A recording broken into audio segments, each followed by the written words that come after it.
This is the most bookish t-shirt I own.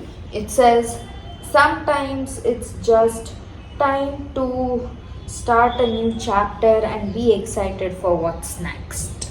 Yeah, I think it's fitting for today's video because I'm on YouTube after such a long time.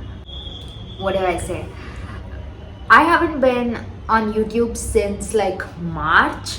I've been away for so long because from April 24th until like 2 days ago, I had continuous back-to-back exams and I'm finally done. I can't even believe it. My first year as an undergraduate psychology student is officially over and it's still surreal. I can't even believe it. Now my summer vacation is finally begun, so I can do things I want to do without like worrying about studying and all that. Yeah, I don't know what else to say. I'm filming after a long time. I get to talk about books now again. You know the title of the video. It is all about every single book I read in March and April and also in May up until like today.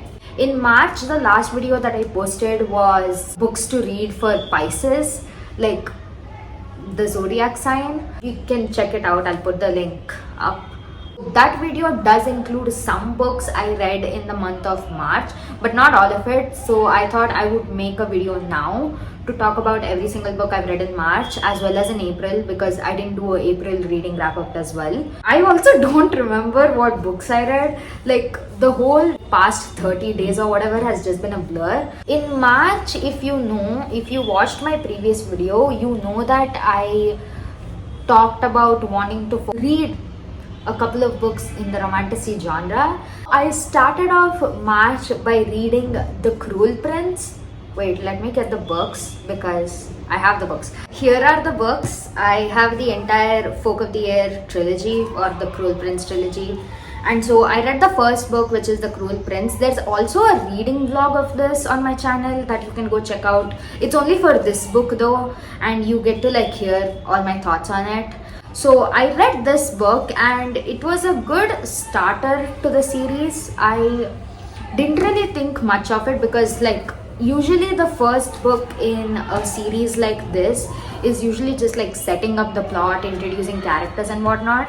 But what I didn't necessarily appreciate was how it just immediately dived into the world. Usually I like books where the characters are experiencing the wonders of that magical place at the same time as we are. But other than that, it was fine. It's about this girl Jude who lives there and she is a human living in fairyland where all the people around her are like, fairies. She's not one of them. She wants to be one of them, try to come out on top, and because she's a human, she gets bullied by a lot of other fairies, and that includes the very famous Prince Cardan. That's pretty much all I remember from the book. It was a long time ago. After this, I wanted to read a contemporary book. I know, like I just couldn't jump into Wicked King yet. I was still kind of digesting everything that was happening here. After this, I jumped into a contemporary novel, which is Save Your Breath by Candy Steiner. I got an arc of this book. So this book is a sports romance. It's the fourth book in the series called Kings of the Ice. And this book is by far my favorite book of the series. It's really angsty. The tropes of this book include childhood friends to lovers, marriage of convenience, or more like an engagement as a publicity stunt. The guy is a hockey player and the girl is a famous pop star. They've known each other in their teens and now in the present they decide to do this whole engagement as a PR stunt. What's more exciting about the story is that both of them have been pining for each other ever since they were kids. And it's just really fun seeing them express their feelings at last. And usually I'm not the biggest fan of this trope because like if both of them are pining for each other and they're not telling each other about this, there has to be a very good reason why they're not ready to share their feelings. And sometimes I also find it so annoying. I'm like, oh my god, just get together already. But with this book, the way the story is paced and everything that happens in the story, I thought it was really good. After this book, I finally read The Wicked King, and this is obviously a continuation of The Cruel Prince. At the end of Cruel Prince, the main character, female main character, does something really shocking, and here she kind of has to face the repercussions. I don't know what's the word. I know she has to face the consequences of what she's done. That's pretty much what happens in this book. I liked this book a little more than this one, and in this book you also kind of get to see the nicer side of Cardan, because in the first book Cardan bullies Jude a lot. I read this book. After this, I read another contemporary romance, which is Raptured Souls by Persephone Autumn. Wait, this is not okay. Okay. I read Raptured Souls by Persephone Autumn, and this is a romantic suspense set in a small town. It's the fifth book, I believe. Fifth or fourth, I'm not sure. The Stone Bay series about Raptured Soul. It's about this guy who, when his birth father dies, he realizes that he's inherited this like huge mansion in Stone Bay. And when he gets there, he's kind of not received really well because his birth father had a bad reputation in town. The only person who ends up kind of becoming his friend in this town is his lawyer, the female main character. I don't even remember their names. Again, I received an arc of this book as well, which is why I ended up reading it in time for its release. So that's pretty much it. It's a friends to lovers story, and there's a lot of like town secrets and stuff. And then after this, I finally read the last book in the Fog of the Year series, which is The Queen of Nothing. And this book was by far my favorite because the climax, everything comes to head at this book, the climax, everything. And then the best part of this book was obviously Cardan being protective over Jude. Overall, I thought the series was pretty good. I would recommend it. Any of you want to get into romantasy, I don't know if I would say this, I would recommend this to be the first book when getting into romantasy, because it's a good series nonetheless. Also, one of my favorite parts about reading this series was getting to see all the fan art that people have made for this book. Series is out of this world. I like this series a lot. After this, I read Part of Your World by Abby Jimenez, and this marks the first book I've read of Abby Jimenez's since 2021. That's a really long time. And this is a small town reverse age gap romance, and it starts off as a one night stand between a city girl and a small town guy. So they obviously come from opposite sides of the world, and the connection between them is undeniable, and they have to figure out how to merge their worlds together and be part of each other's world. And I enjoyed this book a lot. I thought it was so incredible. I thought it was really well written. I liked the book a lot. It was a fun book to read. Like, who doesn't love a good small town romance having tropes like reverse age gap? And also the guy Daniel is so good. He's like such a softie at heart. You can tell he's like immediately falls in love with Alexis, and I just had fun reading the entire story. After this, I read the second book in the series, which is Yours Truly, and this is my favorite book of the series so far. And in fact, I spoke a lot about this book in my YouTube video, where I read books that are recommended specifically for people with the zodiac sign Pisces. So you can check it out. I speak a lot about this book there, so I'm not going to talk a lot about it here. And then after this, I read The Way I Used to Be by Amber Smith. Again, it's for that same video. I spoke about this book in that video as well, so I'm not going to talk about it here. After this, I read my favorite romantasy series so far, which is Divine Rivals. I mean, Letters of Enchantment, Duet by Rebecca Ross. And I have the paperbacks of this. Why am I not? I'm gonna go get my paperbacks. Just to show you, this is the paperback of The Way I Used to Be. I enjoyed this book a lot, but be forewarned, it has a lot of dark themes, so you need to like check your trigger warnings before jumping into this book. Then, like I was talking about, the Letters of Enchantment Duet. Look at the covers, how gorgeous are they? Like this is one of the most beautiful book covers I've ever seen, and their fairy loot editions are out of this world. I wish I could own those as well. I spoke about this book in that video as well, so you can go check it out.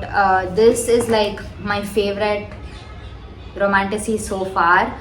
The way these two talk about their feelings for one another, like so good. This book was incredible. It's a direct continuation of this book, and you see that these two get separated in the war, and they are kind of on the opposite sides, and they have to ultimately find their way back to each other. I am definitely going to reread this book again soon. I really can't wait. I wish somebody would make a TV series out of this book, like out of the duet, because I would love to see these characters come to life. I'm also afraid if they ever did make an adaptation, it wouldn't turn out as well as I expect it to be. This series I 100% recommend. It's so easy. It is in third person, but it's so easy to get into the books, you guys. Like I highly recommend reading these books. By the way, it's YA. Even The Cruel Prince, both these series are YA, so there's like no spice or anything.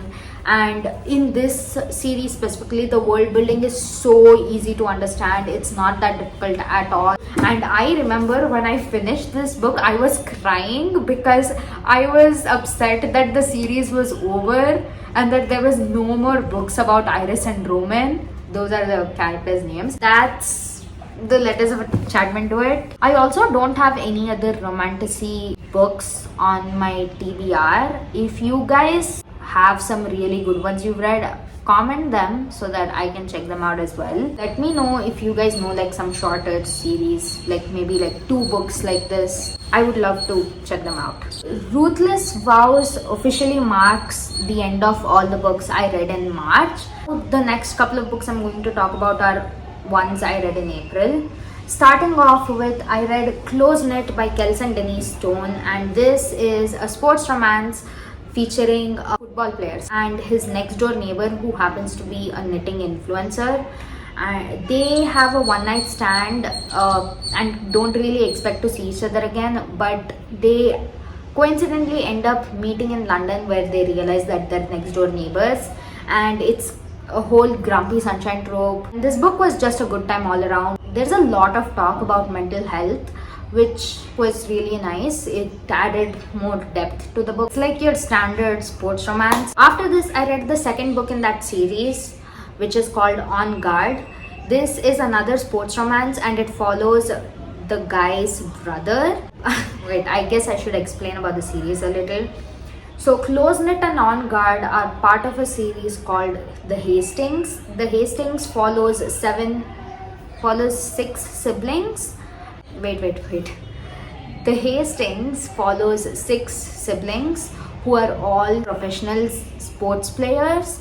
Each of the siblings is part of a different sport, so that's really exciting. So the first one, Close Knit, is a football romance. The second one is a fencing romance, which is a first for me. I've never read a book where one of the main characters was a fencing player. I don't know what you call it. And this book, On Guard, is a celebrity romance. It follows Dante Hastings, who is an Olympic fencing player. He's supposed to be one of the best, but he has a bad reputation in the media. He's kind of a well-known bad boy. In order to build up his image back, he signs up to play one of the main characters in this adaptation of Robin Hood movie, where Robin Hood is supposed to be a female character, and the actress who is playing Robin Hood is none other than Reese Sinclair, his love interest. She is the Hollywood good girl. She's like all like she's always dressed in pearls and pink clothes, and she's like blonde hair. Oh shoot. She immediately is not a big fan of him when they first meet, but he needs to help her train for all the fight scenes in Robin Hood, and so they start getting to know each other. This book is really spicy. I enjoyed the book a lot. I enjoyed this book far more than the first one, and I can't wait for the next release in this series. Oh, by the way, I got On Guard as an arc. I don't know if I mentioned that. I'm not trying to show off, just want to let you know. Then I read another arc, which is Off the Wall by Julie Christiansen. It's part of the Magic in the Building series, where it follows the residents of this apartment Serendipity, and Serendipity is known to have like magical powers and helps soulmates connect together. Like if the building knows that two people in the building are in love, it kind of pushes them to be with each other. This is basically a next door neighbor romance where this girl Nori Sinclair, she's a total romantic. She like wants to fall in love with someone, get married, the whole thing. And her love interest happens to be her next door neighbor Cash Briggs. He is everything she's not. He kind of like helps provide prosthetics for athletes and whatnot. He is a former baseball player. He's like really grumpy. He doesn't believe in love like she does. The apartment obviously like subtly tries to push them together.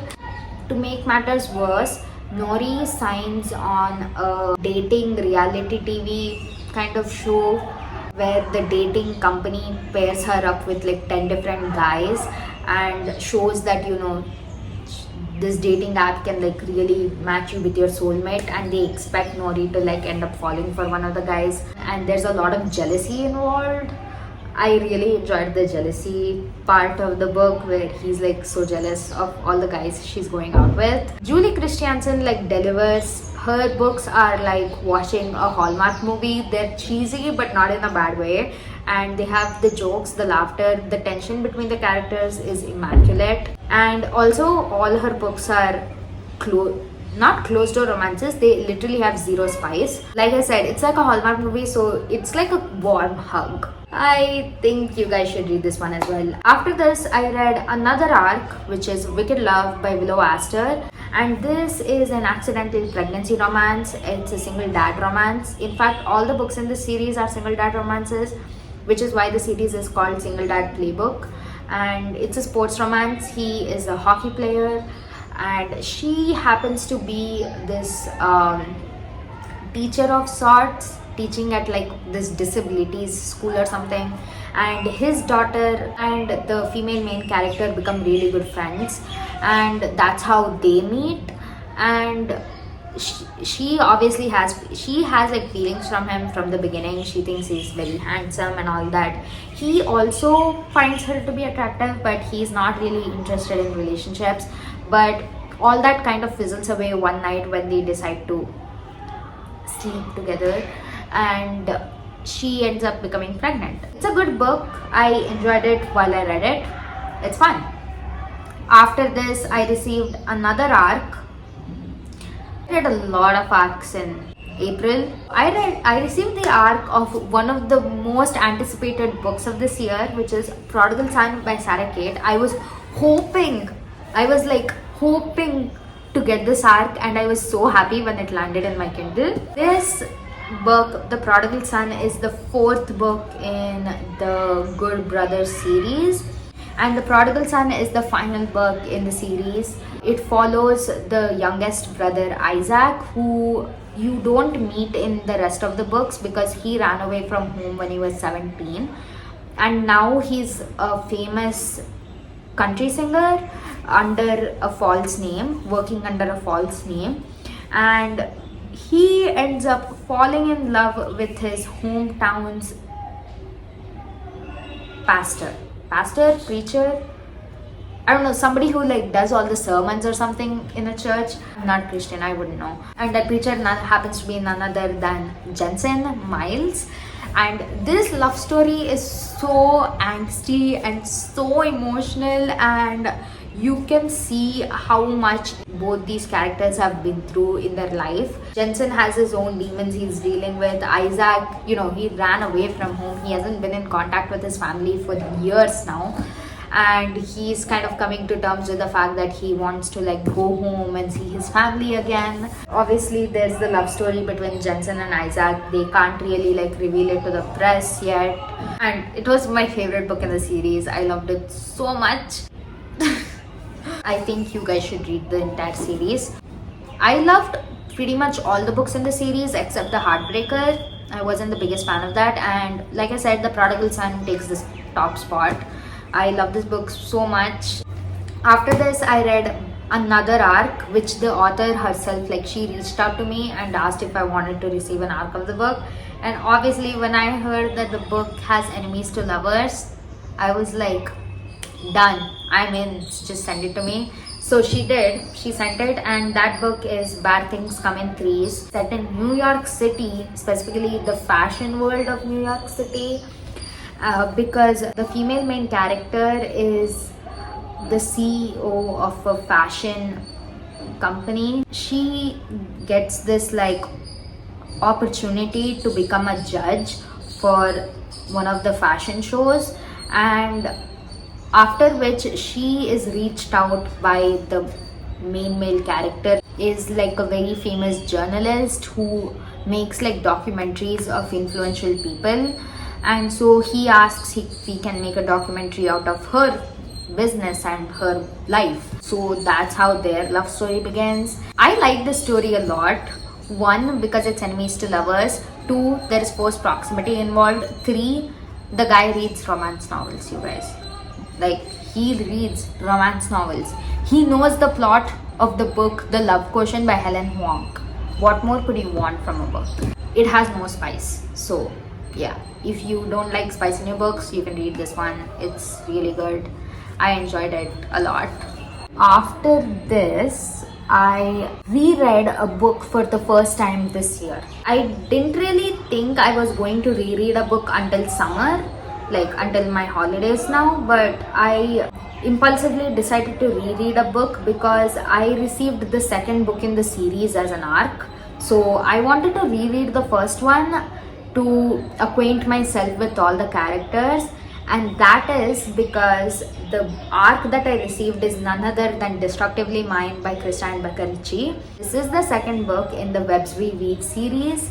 It's a trilogy, the second book in the series, and I read the first book, which is Dishonestly Yours. I read it last year when I received it as an arc as well, and I reread it this year following up with Destructively Mine.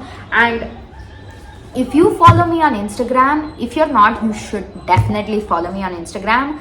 But if you have been following me, you know how obsessed I am with this series. I'll give you a little synopsis of what the series is about. This series follows 2 families of con artists, and there's also a love story when the guy from one family and the girl from the other family fall in love. It's their love story, and their story is so complicated and so emotionally intense, and it's one of the best books I've ever read this year. The first book, Dishonestly Yours, kind of starts off with the girl Phoebe and her best friend, who happens to be her love interest's younger sister. These two, like Phoebe and the girl Haley, her best friend, decide that they are done with the con life. They want to live like honest citizens now. But that plan kind of goes sideways when Rocky, her love interest and Haley's older brother, comes in, and he's like, okay, I'm not letting you guys go alone, I'm going to follow you guys as well. It's them trying to come to terms with the fact that they're going to stop conning now and going to live honest lives. Phoebe is desperate to make this work because her best friend Haley asked her to do it. This all happens, and as the book goes on, they find out that their parents have hidden secrets from them, secrets that could make or break relationships. Phoebe's siblings and Rocky's siblings, they all come in together and they're kind of thinking on what to do about all these secrets that have been hidden from them. That's how the first book kind of ends. It sort of ends on a cliffhanger, and then the second book immediately picks up when the first one ends. The second book, it's them trying to juggle their relationship with everything that's happening in their life. So I can't really spoil anything from the second book. It would be impossible for me to like spoil, because I really don't want to give away anything. The secrets, the plot twists in the second book are too good. I need you guys to read it and experience it for yourselves. I'll just tell you that like everything that happens in the second book just blew my mind, and I cannot wait for the third book to come out. I'm desperately hoping the third book comes out as soon as possible. I don't want the series to end, but at the same time, I am so excited to read the third book and see their happily ever after. This is actually the first Krista and Becca Ritchie book / series I've ever read, and I've heard a lot of people, rave about the Addicted Calloway Sister series and how like Krista and Becca Ritchie write some of the best love stories and friend groups, and the same can be said for this series. So this series makes me want to read the third book as well as get into reading Addicted Calloway Sister series. Destructively Mine, I gave like 5 stars. It was amazing. Those are all the books I read in April. And let's talk about all the books I read in May, which is not a lot. In May, I've only read 2 books so far. The first book is King of Envy by Hannah Huang. King of Envy was not what I expected it to be. I was hoping a lot from King of Envy because there was so much hype around it. At the time of reading, don't get me wrong, I enjoyed it. But once I finished reading, it was kind of like I forgot pretty much half the plot. It was okay, but nothing really exceptional. There are better books in the Kings of Sin series. This is the 4th one. I still think the best book in the series is King of Wrath and King of Pride. Those 2 are the only books that I've enjoyed so far. I am excited for the next book in the Kings of Sin series. I think it's called King of Gluttony, and I am excited for this book because the female main character is Indian and I'm Indian, so like you can understand why I'm excited about it. So that's for King of Envy. After this, I read this really short novella called Bound by the Marriage Contract by D. James. I didn't enjoy the book. I just read it so that like it counts towards my reading goal. But like beyond that, I didn't really like enjoy the book a lot. It's a marriage of convenience romance between a romance author and her twin sister's boss. So like her twin sister goes missing, so this romance author goes to like her place of work and try to figure out if there are any clues on her laptop and see where her sister is gone. And she ends up being mistaken for her sister by everybody she meets, including the boss himself. And that's how their story starts. The characters in the book are Indians, so like there's a lot of talk about how Indian parents are conservative. I did think that some of the thoughts that the guy, his name is Ashwin, some of the thoughts that the guy was having was downright ridiculous. It didn't really sound how I imagined the author wanted it to sound. Like, like alpha male. I thought kind of seemed forced. Anyways, I'm just glad that it's adding to my reading goal because I want to read 100 books this year. And now for the current book I'm reading, I don't want to talk much about it. Actually, well, I want to talk because it's incredible. I love this book that I'm reading. I'm like 60% done and I am enjoying every single minute of this book. It's a sports romance. It's an arc, by the way. Yeah, I know. I've been reading arcs like crazy. It's a sports romance between a hockey player and his team's athletic trainer. One of the scenes in this book, they decide to exchange presents on Christmas Eve during one of their training sessions.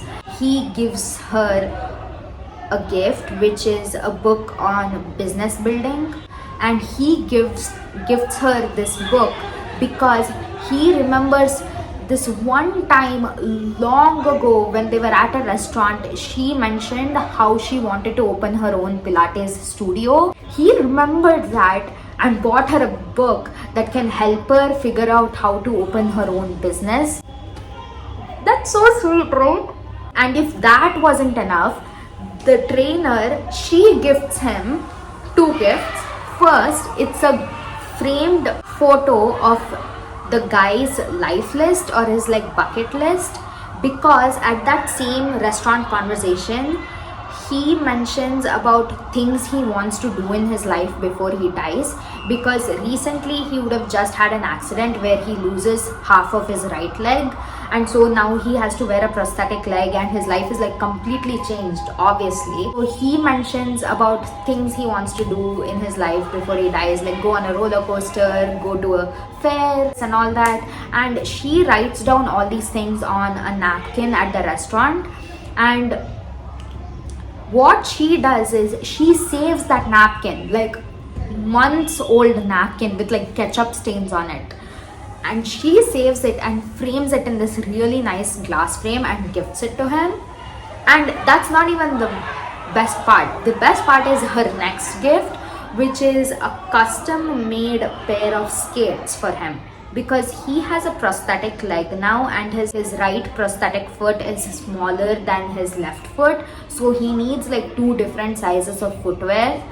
And so she gets him custom made pair of skates specifically designed for his feet so that he can get back out there and skate again, because she is like determined to get him back to where he was before.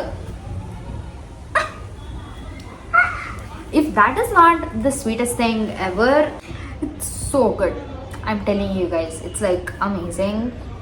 I promise you're gonna love this book. If you enjoyed me talking about this and want to know what book it is none other than The Hat Trick by Chelsea Curto. This is the fourth book in the DC Star series, which follows hockey players on the DC Stars team, and each book follows each of their love stories. And this series is so amazing so far. I read the first 3 books in the series earlier this year, and the found family group is incredible in this series. They're so funny and so amazing with each other, and this book is like probably going to be 5 stars. I'm not sure, but I have a feeling I'm going to rate it really high because the love story between the characters is amazing. I cannot wait for you guys to read it when it comes out. It comes out on May 27th. So go put this book on your TBR right now.